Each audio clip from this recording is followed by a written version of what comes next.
tus hermanos Lucho y David, porque boliviano eres el más. La historia política reciente de Bolivia ha sido turbulenta, caracterizada por cambios bruscos en los sistemas de partido y la forma de gobierno. En 2005 llega al poder el Movimiento al Socialismo, el MAS, marcando un antes y un después en el sistema de partidos. Bolivia pasa de un multipartidismo moderado a un bipartidismo o incluso un unipartidismo predominante.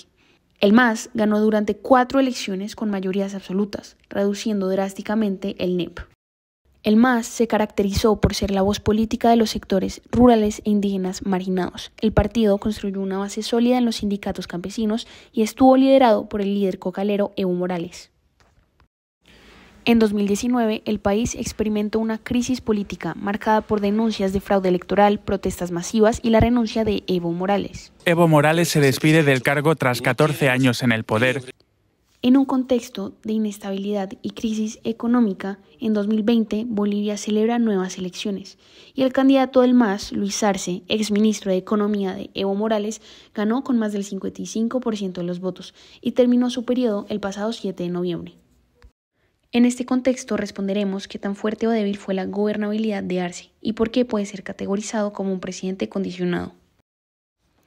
Luis Arce asumió el cargo con el respaldo del MAS, el partido más poderoso en la historia reciente de Bolivia, lo que le permitió hacer un uso inicial proactivo de sus facultades, como la ley, el impuesto a las grandes fortunas, que era una de sus promesas de campaña. El MAS obtuvo 21 de los 36 senadores, logrando representación en los 9 departamentos. Esto significó una clara mayoría en el Senado, y en la Cámara el partido obtuvo 73 de los 130 diputados, logrando de igual modo ser mayoría.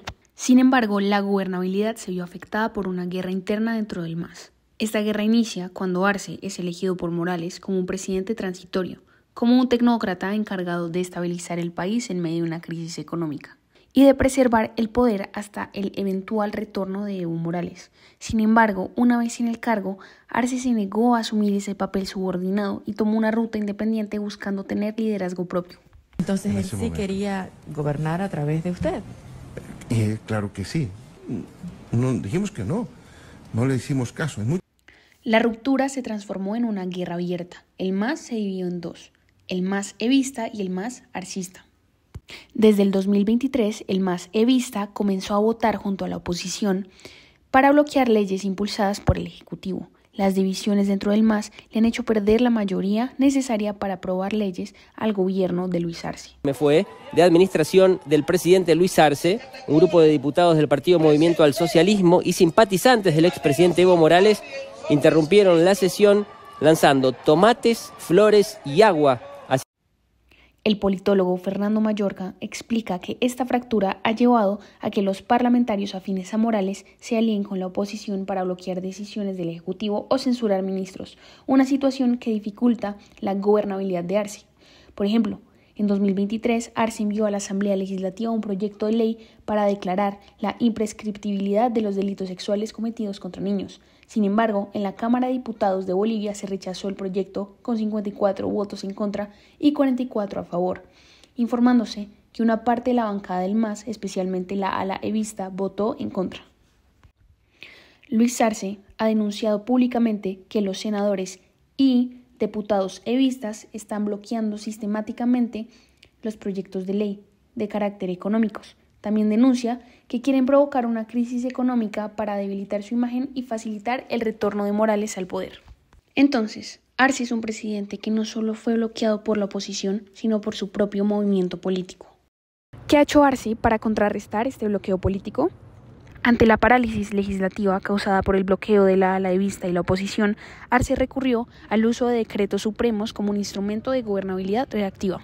Anunció la implementación de 11 medidas inmediatas y 7 decretos supremos a mediados de 2025. En este orden de ideas es importante mencionar que los diseños constitucionales en Bolivia han dotado al presidente con una serie de capacidades que favorecen su acción presidencial sobre otros poderes del Estado. Por ejemplo, hay una iniciativa legislativa. El presidente tiene derecho a presentar proyectos de ley ante la Asamblea. La Constitución reserva algunos temas exclusivamente a su iniciativa. Por ejemplo, la ley del presupuesto general del Estado, leyes de urgencia económica o financiera y proyectos relacionados con tratados internacionales, impuestos o recursos del Estado. También tiene control del gasto público y presupuestos. También control de la agenda. Por ejemplo, el presidente puede enviar proyectos de ley con carácter de urgencia, lo que implica que la Asamblea debe tratarlos con prioridad. El presidente puede observar o vetar total o parcialmente una ley sancionada por el Congreso. Tiene 10 días desde que recibe la ley para hacerlo. Sin embargo, esta capacidad es limitada, ya que el legislativo puede imponerse con 2/3 de votos. Y por último, el presidente puede declarar estado de excepción en situaciones graves y debe ser aprobado por la Asamblea Legislativa. En cuanto a las coaliciones, el gobierno de Arce no se vio en la necesidad de buscarlas, pues su partido, que ya estaba constituido con el anterior gobierno presidencial, tenía mayorías en el legislativo. El liderazgo presidencial de Luis Arce representa una nueva etapa en la política boliviana. A diferencia de su antecesor Evo Morales, un líder carismático, populista y cercano a las bases sociales, Arce encarnaba un tipo distinto de liderazgo, uno tecnocrático basado en la gestión, la racionalidad económica y la promesa de estabilidad. Cuando el movimiento al socialismo decidió postularlo como candidato, lo hizo buscando proyectar una nueva imagen, ya no la del partido de los movimientos sociales ni del cambio radical, sino la de un partido de Estado capaz de garantizar orden, crecimiento y seguridad jurídica. Arce, como economista y exministro de Finanzas, representaba esa idea. Son las primeras protestas contra el gobierno de Luis Arce, que está a punto de cumplir un año en el cargo.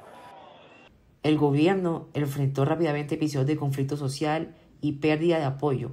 Uno de los más recordados fue la protesta contra la Ley 386, conocida como la Ley Madre. El Ejecutivo la presentó como una norma para combatir la legitimación de ganancias ilícitas, pero amplios sectores la interpretaron como una amenaza a la propiedad privada y a las libertades económicas. Las movilizaciones se multiplicaron y el gobierno terminó derogándola. Además, Morales desde la oposición interna acusó a Arce de traicionar los principios del MAS y llegó incluso a convocar manifestaciones contra su gobierno. Arce respondió denunciando un intento de desestabilización y golpe de Estado. Y el presidente denuncian un intento de golpe de Estado y responsabilizan a Evo Morales, quien lidera las movilizaciones pero no está presente en ellas. Quien apostó por un estilo técnico y moderado terminó enfrentando tanto el descontento de las calles como la pérdida de control sobre su propio partido. Las encuestas reflejan con claridad este desgaste. El 88% de los bolivianos calificaron la situación económica como mala o muy mala. El 87% afirma querer un rumbo totalmente distinto al gobierno actual. Y para abril de 2025, Arce apenas contaba con un 2% de apoyo popular. En las elecciones generales de agosto, el MAS obtuvo solo el 3,17% de los votos, marcando el final de casi 20 años de hegemonía política. Aquí aparece una conclusión muy importante. Bolivia continúa siendo un país donde el caudillismo y el personalismo predominan en la política. Evo hace la autovía. Evo construye el teleférico. Evo amplía el aparcamiento del aeropuerto. Evo y pueblo. Siempre Evo. Este es un rasgo estructural y persiste en la historia boliviana. En este tipo de sistema el poder político se organiza alrededor de figuras carismáticas, más que instituciones o partidos sólidos. Es decir, el caudillismo se refiere a la concentración de poder y lealtad política en figuras específicas, más que en las instituciones.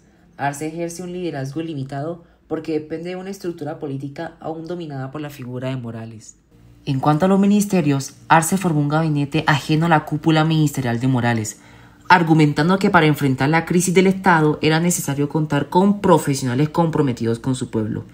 El investigador Cruz Apaza destaca que, a diferencia del gobierno de Morales, el gabinete de Arce carece de figuras que exhiben su origen étnico a través de su vestimenta o símbolos culturales. Por ejemplo, el canciller Rogelio Maita no tenía experiencia diplomática previa y el nuevo Consejo de Ministros se caracteriza por un perfil más técnico y menos simbólico. No obstante, a lo largo de los años se han visualizado ciertos cambios en dicho gabinete. Como afirma Daniel Santano en un reportaje para La Razón, en sus 5 años de gestión el presidente Arce tuvo 40 ministros en sus 17 carteras de Estado. Cecilia Martínez Gallardo explica que los cambios ministeriales suceden en respuesta a los choques inesperados que se pueden producir en el gobierno, por lo que realizan dichos ajustes por estrategia, cambios y circunstancias políticas. Asimismo, plantea que estos cambios suelen realizarse cuando la autoridad formal del presidente es débil. El MAS sale de esta elección con apenas el 3% del voto y consigue mantener la personería jurídica para no desaparecer. ¿Hace autocrítica el presidente Arce? Bueno, la división ha sido el principal problema que hemos enfrentado. Y ahora sí se ve el panorama. El 20 de octubre de 2025, Bolivia eligió a Rodrigo Paz como su nuevo presidente, un político de centro bajo el lema Capitalismo para Todos, marcando una derrota histórica para la izquierda y el fin del ciclo del MAS en el poder. A modo de conclusión, se podría decir que esto se debe a la poca gobernabilidad del presidente Arce, quien se enmarca dentro del presidencialismo condicionado, es decir, aunque tiene diseños institucionales que favorecen la actividad presidencial respecto a otros poderes del Estado, la gobernabilidad se ve condicionada por factores contextuales desfavorables, como el pobre estado de la economía y la baja popularidad. También vemos que el uso de decretos usado por Arce es característico de gobiernos con poderes partidarios débiles. Es por esto que el presidente Arce tuvo una gobernabilidad baja o débil.